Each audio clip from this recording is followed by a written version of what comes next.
Bonjour, il est 6h30 et c'est l'heure de vous informer sur RTI 1. La Côte d'Ivoire et le groupe pharmaceutique suisse, le groupe Roche, ont renouvelé vendredi un accord de partenariat sur 5 ans.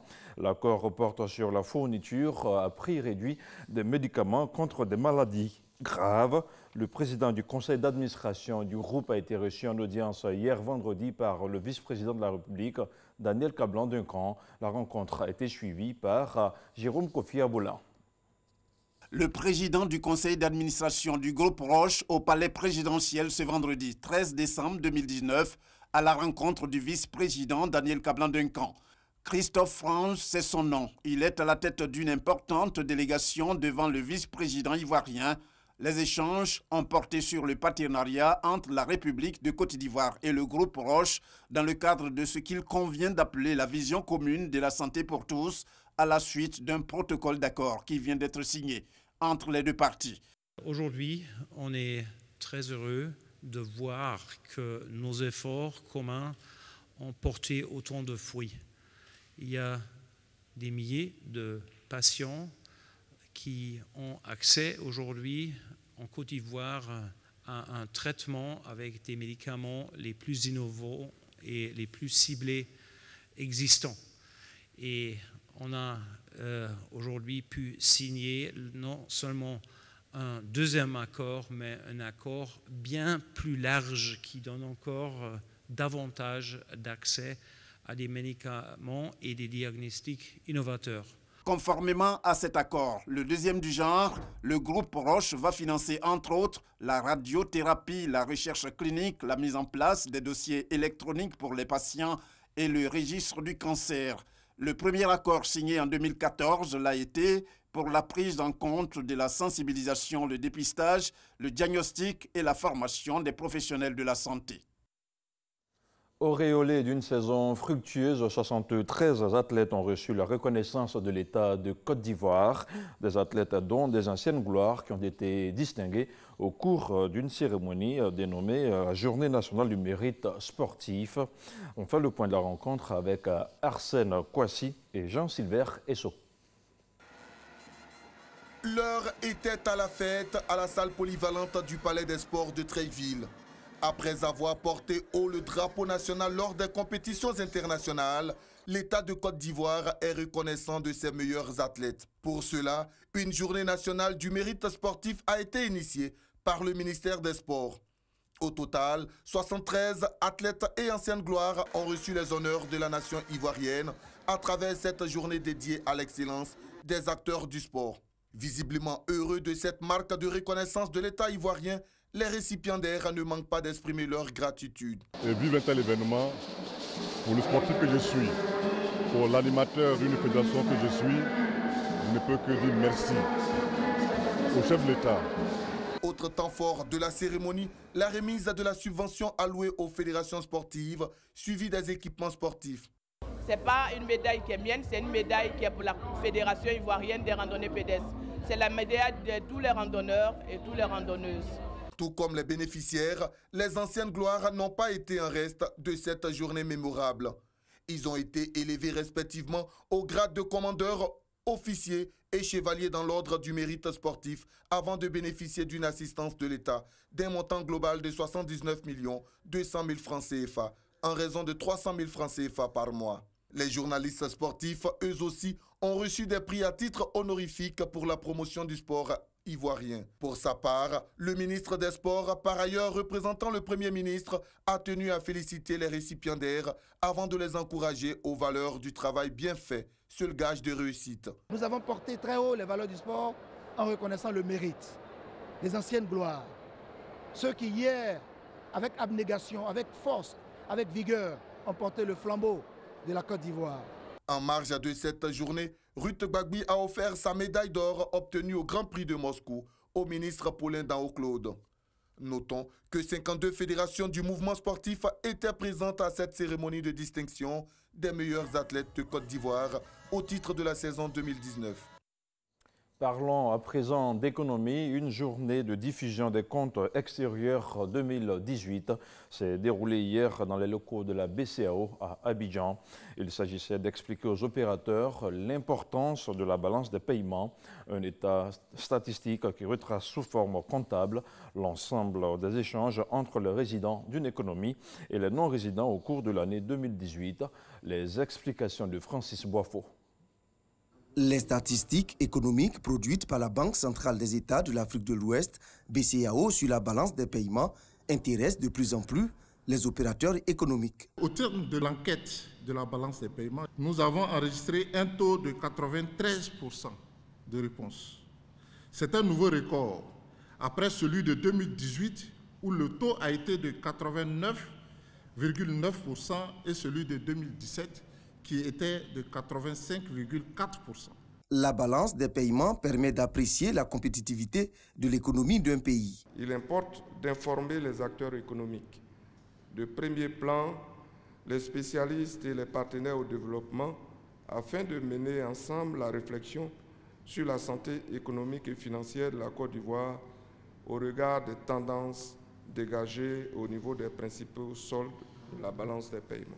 La balance des paiements 2018 traduit la position de la Côte d'Ivoire en ce qui concerne ses relations économiques et financières avec l'extérieur. Il convient de retenir que le solde courant, l'un des principaux indicateurs d'analyse macroéconomique de la balance des paiements, est ressorti déficitaire au cours des dernières années. Ce déficit estimé à 1153,9 milliards de francs CFA, soit moins de 4,8% du produit intérieur brut PIB, se justifie. Cette situation peut se comprendre dans une économie en pleine croissance comme la nôtre et dans le contexte actuel de la mise en œuvre par le gouvernement du Plan national de développement 2016-2020 qui permettra de créer les conditions d'une croissance durable dont les résultats sont d'ailleurs perceptibles en termes de croissance soutenue et d'amélioration continue des conditions de vie de nos concitoyens. Cette journée de diffusion des comptes extérieurs de la Côte d'Ivoire permet aux acteurs d'échanger sur plusieurs questions économiques et faire des propositions pour améliorer la politique économique et financière de la Côte d'Ivoire. Économie toujours, les journées promotionnelles dédiées au métier de la transformation des produits agricoles Made in Côte d'Ivoire se tiennent à Abidjan. L'édition 2019 est encore une fois à mettre à l'actif du centre de démonstration et de promotion des technologies. Objectif, accélérer et augmenter le niveau de transformation locale des produits agricoles. L'ancien Bakayoko. À cause de la méconnaissance des processus industriels, du manque d'équipement, de la non-utilisation des technologies ou encore des difficultés d'accès au crédit, les acteurs de la petite agro-industrie peinent à faire face à la concurrence extérieure. Malgré ces obstacles, les transformatrices ivoiriennes essaient de gagner en compétitivité en valorisant les produits agricoles locaux. Nous avons changé d'échelle.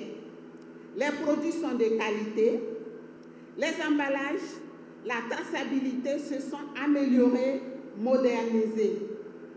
Toutes les spéculations sont transformées des céréales aux épices, les cosmétiques, les produits de bien-être sont vendus en grande surface, en vrac ou en conditionné. Optimiser l'attractivité de l'emballage et le conditionnement des produits transformés, c'est aussi la volonté du gouvernement qui met en œuvre une nouvelle politique industrielle. Cette politique industrielle met l'accent sur le développement des chaînes de valeur complètes, des filières de l'agro-industrie, portant notamment sur l'anacarde, le noix de cajou, le cacao, le coton, l'EVA et les fruits et légumes. Des appuis spécifiques ont été apportés à certaines filières ou sont en cours pour d'autres afin de dynamiser la transformation locale de nos matières premières. Le ministre Souleymane Diarra-Souba a aussi lancé un appel aux transformatrices de produits agricoles à déposer les marques de leurs différents produits auprès de l'Office ivoirien de la propriété intellectuelle afin de protéger l'identité commerciale de leurs produits et leur savoir-faire. Et puis la Côte d'Ivoire veut franchir un cap dans l'autosuffisance en protéines halieutiques. La consommation locale du poisson reste fortement marquée par des importations estimées à 320 000 tonnes par an pour une production locale moyenne d'environ 42 000 tonnes. Pourtant, les atouts naturels de la Côte d'Ivoire sont considérables et selon les experts, plusieurs hectares de lagunes, de lacs et de bas-fonds sont propices à l'implantation d'exploitations aquacoles. On retrouve encore une fois les explications de Lancine Bakayoko. À sa création en avril 2016, le projet de relance de la production piscicole continentale en Côte d'Ivoire se déclinait en 4 matrices d'action, à savoir la formulation du plan d'action, l'élaboration des directives techniques, la mise en œuvre d'un projet pilote et le renforcement des capacités des acteurs. 3 années après, l'heure est au bilan. Ce projet a permis de mieux cerner les données techniques et socio-économiques dans le but de contribuer à l'avancement de ce secteur de l'alimentation et de la lutte contre la pauvreté. Grâce à ce projet, les prévisions annuelles en matière de production piscicole ont été fixées à 200 000 tonnes avec une couverture totale du territoire ivoirien. Par cette politique, le gouvernement affiche sa détermination à dynamiser le fort potentiel dont disposent les zones rurales ivoiriennes et surtout ouvre le chemin vers davantage d'offres d'emploi. La coopération japonaise a pris une part active dans la réalisation des objectifs. L'objectif est d'établir une base pour relancer la pisciculture continentale afin de réduire l'importation de poissons ainsi que d'augmenter le bénéfice des acteurs et de créer des emplois. Afin de donner davantage de vigueur au développement de l'élevage de poissons, les pouvoirs publics ont élaboré un nouveau schéma appelé Plan national de développement de la pisciculture. Un plan décennal qui court de 2019 à 2028. Il faut mettre en place des laboratoires, il faut mettre en place des outils, des mesures, des performances. Et il faut mettre en place aussi des éléments de traçabilité de la production, donc de protection et donc une ouverture vers l'exportation. Tous ces axes opérationnels font partie des 14 projets susceptibles de lever les contraintes de la pisciculture ivoirienne et des outils identifiés pour une économie piscicole performante, en abondance et de qualité. Tout autre chose, à présent, le 5e congrès ordinaire de la Confédération ivoirienne des syndicats Livre Dignité s'achève ce samedi. La Confédération est en quête de solutions pérennes et efficaces pour faire face aux problèmes internes et aux difficultés du monde du travail en Côte d'Ivoire. Pendant donc 3 jours, les participants ont planché sur l'autonomisation financière et la consolidation du leadership de la centrale. Voyons tout cela avec Eugène Atoubé. Ils sont environ 300 congressistes, délégués et observateurs à prendre part au 5e congrès de la centrale syndicale Dignité.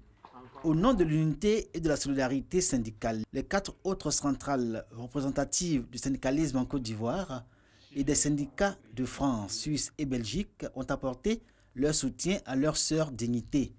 Chacun des représentants de ces centrales a relevé l'intérêt, l'actualité et la pertinence du thème au cœur des réflexions du 5e congrès de la centrale Dignité. Ceci est un gage de sécurité pour vous-même, un gage de maturité. Vous devrez mieux apprécier vos forces et vos faiblesses pour que vous puissiez porter haut la lutte syndicale de ceux qui vous ont fait confiance. 3 jours de réflexion à compter de ce jeudi 12 décembre pour débattre de l'épineuse question de l'autonomie financière de cette fêtière et de son positionnement dans l'univers des centrales syndicales en Côte d'Ivoire. Finalité, une stratégie clairement élaborée et adoptée. Le ministre Jean-Claude Kwasi, au nom du Premier ministre Amadou Gon Coulibaly, parrain de ce congrès, a exprimé son soutien, indiquant qu'il reste attentif aux résolutions qui filtreront de ces assises. Cette ambition, le gouvernement la porte donc avec vous pour répondre aux défis actuels et à venir dans le combat pour le travail décent, durable et équitable. Vous pouvez être assuré de l'appui du gouvernement du Premier ministre Amadou Gon Coulibaly, qui ne vous a au demeurant jamais fait défaut. En 31 ans d'existence, la centrale Dignité a mené plusieurs combats dans l'intérêt des travailleurs de Côte d'Ivoire. La question de l'autonomie financière, un autre combat réflexif dont l'issue est déjà un baromètre déterminant pour mesurer son leadership au plan national. Le Salon du Livre d'Abidjan a ouvert ses portes en présence du ministre de la Culture et de la Francophonie, Maurice Kwaku Bandama. Faire du livre le compagnon des enfants et des adolescents, c'est l'objectif principal des organisateurs. Au moins 10 000 visiteurs sont attendus. L'éclairage de Patricia Omoetia. Pendant 3 jours, les amoureux des bouquins vont s'en donner à cœur joie à travers les activités proposées et rencontrer plusieurs auteurs qui offriront séances de dédicaces, ateliers et tables rondes. Différents genres de littérature sont mis en avant: jeunesse, bande dessinée, poésie, récits, littérature de l'imaginaire et essais. Et des thématiques allant du bien-être aux médias, en passant par l'histoire, la parentalité et l'environnement, serviront de fil conducteur à plusieurs animations. Pour cette édition 2019, l'accent est mis sur les enfants et les adolescents, avec pour thème le livre Un jouet éducatif. On doit bien se comporter, on doit rester calme comme nos parents nous ont éduqués. Je dois lire le livre d'Élodie et voir les larmes de Karl. J'ai appris comment à l'école il faut rester tranquille sans apprendre les grossesses précoces. Entre autres nouveautés, le Salon du Livre propose cette année, dans son espace central, une zone jeunesse dédiée aux lecteurs enfants, une matinée pour les tout-petits de 4 et 5 ans et une section du livre audio bonifié. Profiter de l'approche de Noël pour que les enfants, les parents sachent que le livre est aussi un jouet et que dans les paquets qu'ils offrent à leurs enfants à Noël, que nous offrons à nos enfants à Noël, nous devons prévoir aussi le livre. L'an dernier, plus de 5000 visiteurs avaient pris part à l'événement. L'édition 2019 du Salon du Livre d'Abidjan se conclura le dimanche prochain. Dans l'actualité hors de chez nous, une mission menée par les anciens présidents béninois Nissofor Soglo et nigérien Goodluck Jonathan a appelé vendredi tous les acteurs politiques et sociaux guinéens à préserver un climat de paix sociale à l'approche des élections législatives prévues pour le 16 février prochain. Cette mission enregistre aussi la participation de plusieurs autres personnalités politiques. Durant 5 jours, la mission a rencontré le président guinéen Alpha Condé, son premier ministre, le président de l'Assemblée nationale, les partis de la majorité présidentielle et de l'opposition, les acteurs de la société civile et des guides religieux.